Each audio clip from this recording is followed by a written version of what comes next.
আমরা জানবো ধনী এবং গরিবের মধ্যে পার্থক্য। ধনী এবং গরিবের মধ্যে পার্থক্য কি জানেন? পার্থক্যটা হচ্ছে ধনী পরিকল্পনা করে আর গরিব মানুষ সে পরিকল্পনা মোতাবেক কাজ করে।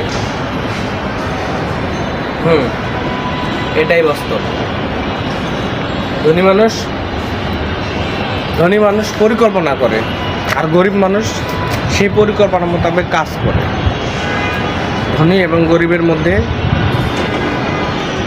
এটা হচ্ছে বড় একটা ফ্যাক্ট।